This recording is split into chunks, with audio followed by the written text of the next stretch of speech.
Collector ने 6 पटवारियों को किया सस्पेंड, समय पर काम नहीं करने और लापरवाही बरतने पर की गई कार्रवाई। बता दें कि दुर्ग कलेक्टर इस समय पूरे एक्शन मोड में है। उन्होंने राजस्व अधिकारियों की बैठक बुलाई और वहां स्थानीय राजस्व अमले के काम की समीक्षा की। इस दौरान कलेक्टर को कई पटवारियों के बारे में शिकायत मिली कि उनकी ओर से काम में लापरवाही बरती जा रही है। वे एसडीएम और तहसीलदार के निर्देश के बाद भी समय पर काम नहीं करते हैं। इस पर कलेक्टर ने उन सभी 6 पटवारियों को सस्पेंड कर दिया है।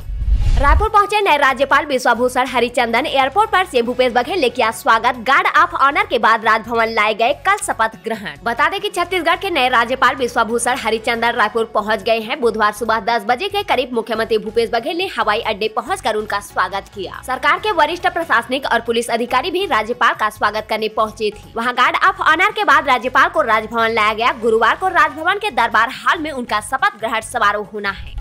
कांग्रेस के 50वीं राष्ट्रीय अधिवेशन में की गई तैयारी अब अंतिम दौर में। इस दिन रायपुर पहुंचेंगे राहुल और प्रियंका गांधी। बता दें कि कांग्रेस का 3 दिवसीय 50वीं राष्ट्रीय महाधिवेशन 24 से 26 फरवरी तक नवा रायपुर में होगा। इसके लिए राष्ट्रीय महाधिवेशन की तैयारी अंतिम दौर में पहुंच गई है। 24 से 26 फरवरी तक चलने वाले 50वीं राष्ट्रीय महाधिवेशन में देश भर के करीब 15,000 कांग्रेस प्रतिनिधि शामिल होंगे। वही अब राष्ट्रीय नेताओं के आने का सिलसिला भी शुरू हो गया है। कांग्रेस कोषाध्यक्ष पवन बंसल आज 1:30 बजे रायपुर पहुँचेंगे। वही कांग्रेस अध्यक्ष मल्लिकार्जुन खड़गे छत्तीसगढ़ पहुंचेंगे।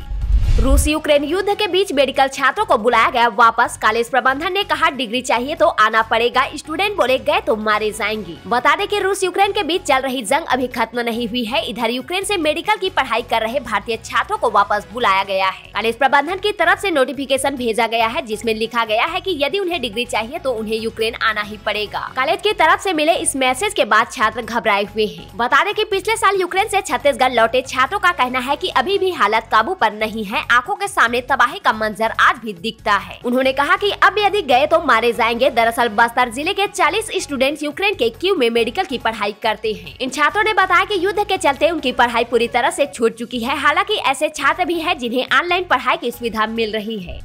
अडानी को डुबा रही छत्तीसगढ़ से गई पनौती। सीएम भूपेश बघेल ने 2 पूर्व अफसरशाहों पर साधा निशाना। बोले मुनत के यहाँ छापा क्यों नहीं पड़ता। बता दें कि मुख्यमंत्री भूपेश बघेल ने छत्तीसगढ़ में काम कर चुके 2 पूर्व अफसरशाहों को पनौती बताया है। उनका कहना था कि उनकी वजह से ही अडानी समूह डूब रहा है। उन्होंने कहा कि छत्तीसगढ़ से जो 2 पनौती अडानी के पास गए हुए हैं वे पहले जिसके पास थे वे भी डूब गए। उन्होंने कहा कि वे जब से वहाँ गए हैं उनकी हालत देख लीजिए। उन्होंने पूर्व मंत्री राजेश मूणत की आय को लेकर भी बयान दिया। हाथी ने बुजुर्ग को पटक पटक कर कुचला। हाथ पैर सिर धड़ अलग अलग बिखरे मिले। वन विभाग ने गाँव वालों को किया अलर्ट। बता दें कि गरियाबंद जिले के उदंती सीता नदी अभ्यारण्य इलाके में हाथी ने 67 वर्षीय किसान बुधराम को कुचल कर मार डाला। बफर जोन में तुरंगा रेंज के अड़गड़ी में मंगलवार देर रात हाथियों ने अपने खेत की रखवाली कर रहे किसान को कुचल दिया। जब तक किसान भागने की कोशिश करता तब तक हाथी ने उसे सूंड में उठाकर पटक दिया जिसके कारण वह भाग भी नहीं सका। दुल्हन को 40 बार चाकू से गोदने का प्रमाण तो दूल्हे के शरीर में 30 निशान। राजधानी में डबल मर्डर केस में आई पोस्टमार्टम रिपोर्ट। बता दें कि राजधानी रायपुर के ब्रिजनगर में हुए दोहरे हत्याकांड में बड़ा खुलासा हुआ है। मृतक दूल्हे असलम के शरीर में 30 से 32 निशान मिले। वही दुल्हन कहकंसा बानो के शरीर में 40 बार चाकू से गोदने का प्रमाण मिला है। बता दें कि पोस्टमार्टम रिपोर्ट के दौरान यह खुलासा हुआ है।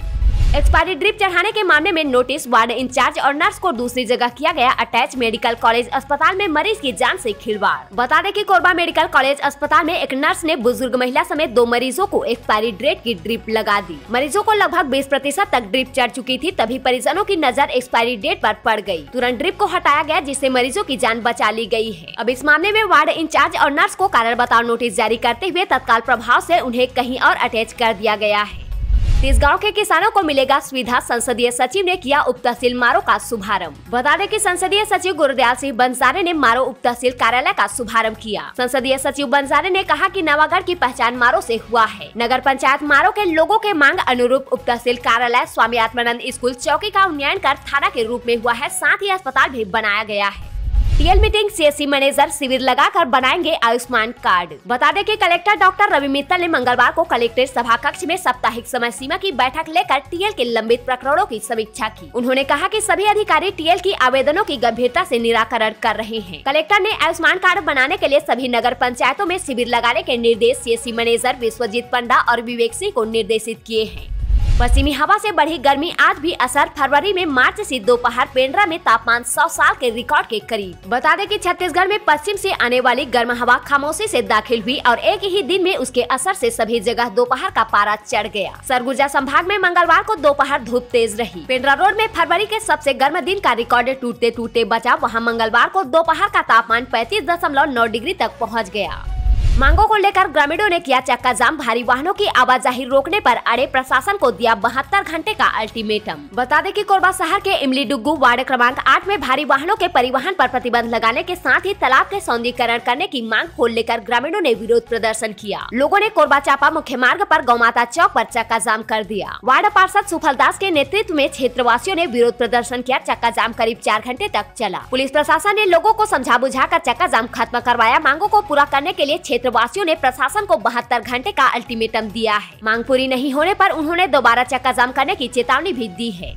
एडमिट कार्ड का वितरण। जीएनएम की पूरक परीक्षा 10 केंद्रों में 24 फरवरी से शुरू। बता दें कि जीएनएम की पूरक परीक्षा 24 फरवरी से शुरू होगी। इसके लिए छत्तीसगढ़ नर्सेस रजिस्ट्रेशन काउंसिलिंग ने तैयारी पूरी कर ली है। एडमिट कार्ड का वितरण हो गया है। इसके लिए छत्तीसगढ़ नर्सेस रजिस्ट्रेशन काउंसिलिंग ने तैयारी पूरी कर ली है। एडमिट कार्ड का वितरण हो गया है। जिनके प्रवेश पत्र में कोई त्रुटि थी उन्होंने 20 फरवरी तक सुधार करवाया। 83 कॉलेजों की परीक्षा 10 केंद्रों पर होगी। इसके निरीक्षण के लिए काउंसिल ने अलग अलग टीम भी बना दी है।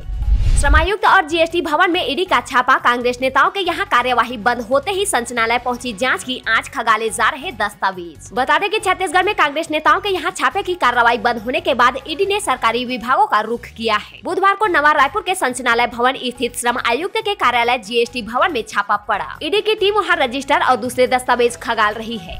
कौशल विकास योजना बिजली बचाने 10 दिव्यांगों ने मिलकर बनाया एनर्जी पावर सेवर डिवाइस। बता दें कि जसपुर में जिला प्रशासन 10 दिव्यांग युवक युवतियों को कौशल विकास योजना से प्रशिक्षित करके डिसएबल्ड सेंटर में उनसे कई उपकरण बनवाया जा रहा है। इन युवक युवतियों ने एक ऐसा डिवाइस बनाया है जो प्रदेश भर में बिजली की खपत को कम कर सकता है और अनावश्यक आने वाले बिजली के बिल को भी कम कर सकता है। बता दें कि इन युवक युवतियों ने एनर्जी पावर सेवर डिवाइस बनाया है। एक्स आर्मी की पत्नी से 14 लाख की ठगी। एसआई बनाने ट्रेवल एजेंसी ने वसूले पैसे। बता दें कि बिलासपुर में एक्स आर्मी मैन की पत्नी को एसआई की नौकरी दिलवाने के नाम पर 14,20,000 रुपए की ठगी करने वाले ट्रेवल एजेंसी के खिलाफ पुलिस ने केस दर्ज किया है। ट्रेवल एजेंसी ने पुलिस मुख्यालय में अपनी पहुंच होने का झांसा दिया और महिला से पैसे वसूले। फिर बाद में वह डीजीपी बदलने पर और पैसे की मांग करने लगा। बता दें कि जब महिला ने पैसे वापस मांगे तब मोबाइल बंद कर फरार हो गया। मामला सिविल लाइन थाना क्षेत्र का है।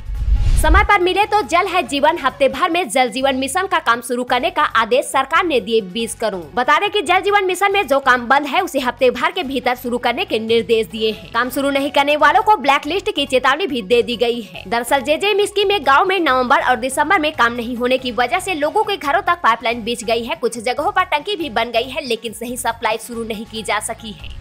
घोटालेबाज 3 deputy ranger suspend. Nature camp में 42 लाख का हुआ था घोटाला। बीट गार्ड पहले से ही हो चुका है निलंबित। बता दें कि गौरेला पेंड्रा मरवाही जिले में बहुचर्चित नेचर कैंप में हुई 42 लाख रुपए के घोटाले के मामले में 3 डिप्टी रेंजर को निलंबित कर दिया गया है। Mastermind beat guard Sunil Chaudhary को सस्पेंड करने के बाद अब इन तीनों पर सीसीएफ ने कार्रवाई की है। रायपुर में आकार 2023 का आयोजन। पारंपरिक पेंटिंग कैसे करें ये सिखाया जा रहा है। वाद्य यंत्र बजाने की भी दी जा रही है ट्रेनिंग। बता दें कि रायपुर में संस्कृति विभाग द्वारा पारंपरिक शिल्प व कलाओं में रुचि जागृत करने के लिए आकार 2023 आयोजन 14 फरवरी से लेकर 28 फरवरी तक किया जा रहा है। यहाँ लोगों को अलग अलग कलाओं को लेकर प्रशिक्षण दिया जा रहा है। प्रशिक्षण शिविर का आयोजन प्रतिदिन शाम 4 बजे से लेकर शाम 7 बजे तक महंत घासीदास स्मारक संग्रहालय परिसर सिविल लाइन में किया जा रहा है। Fit India quiz. आत्मानंद विद्यालय ने फिट इंडिया क्विज में मारी बाजी। बता दें कि दूसरी फिट इंडिया क्विज के प्रारंभिक दौर के परिणाम गुरुवार को जारी किया गया। इस क्विज में जांजगीर चांपा जिले के स्वामी आत्मानंद उत्कृष्ट अंग्रेजी माध्यम अकलतरा की छात्रा कुमारी चारू ने जिले में प्रथम तथा प्रदेश में चौथा स्थान हासिल किया है। प्रारंभ दौर की इस प्रतियोगिता में देश के 36 राज्य व केंद्र शासित प्रदेशों के छात्रों ने भाग लिया था।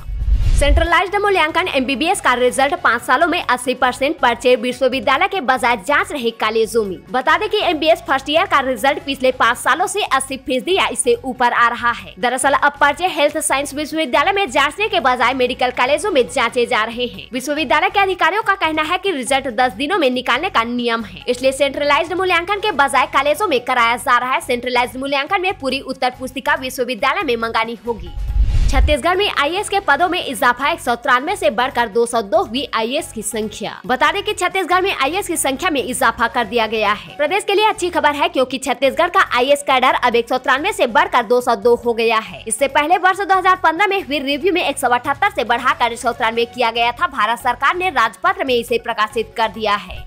बिलासपुर संभाग प्रभारी बनाए गए अनुराग सिंहदेव रामप्रसाद सिंह को विधानसभा विस्तारक योजना के संयोजक की दी जिम्मेदारी। बता दें कि छत्तीसगढ़ में एक बार फिर से भाजपा पदाधिकारियों को नया प्रभार सौंपा गया है। इस कड़ी में अनुराग सिंहदेव बीजेपी के बिलासपुर संभाग प्रभारी बनाए गए हैं। वहीं रामप्रसाद सिंह को विधानसभा विस्तारक योजना के संयोजक बना दिए गए हैं। कार्यशाला का किया आयोजन। छिछली में 70 एकड़ पर बनेगा चाय बागान और होगी मसाले की खेती। बता दें कि बगीचा के छिछली गांव में जल्द ही चाय और मसाले की एक साथ खेती होगी। इसके लिए पूरी प्लानिंग की जा चुकी है। इसके लिए छिछली गांव में स्थल चयन भी जिला प्रशासन के साथ संबंधित विभाग ने कर लिया है। जगदलपुर में विधायक निवास का घेराव करने पहुंचे भाजपाई, बैरिकेड्स पर चढ़े कार्यकर्ता, पुलिस के साथ हुई झूमाझटकी। बता दें कि जगदलपुर में सैकड़ों भाजपाइयों ने एमएलए रेखचंद जैन के निवास का घेराव किया। पीएम आवास योजना के तहत हितग्राहियों को राज्यांश न मिलने के कारण भाजपाइयों ने जमकर हल्ला बोला। सैकड़ों कार्यकर्ता छत्तीसगढ़ की कांग्रेस सरकार के खिलाफ नारेबाजी करते हुए रैली निकाले, फिर विधायक निवास का घेराव करने पहुंची। इस यूनिवर्सिटी में ला के 90% छात्र हुए फेल। मूल्यांकन को लेकर छात्रों ने उठाए सवाल। बता दें कि रायगढ़ में स्थित शहीद नंद कुमार पटेल यूनिवर्सिटी ला के नतीजों को लेकर विवादों में है। जानकर हैरत होगी कि रायगढ़ व जांजगीर जिले में अध्ययनरत ला के 90% छात्र छात्राएं तीसरे सेमेस्टर में फेल हो गए हैं। जांजगीर जिले के इकलौते कॉलेज में LLM की पढ़ाई कर रहे 80% स्टूडेंट भी पहले सेमेस्टर में ही फेल है। परिणाम जारी होने के बाद स्टूडेंट्स वैल्यूएशन को गलत बता रहे हैं। स्टूडेंट्स ने रिवैल्यूएशन की मांग भी की है।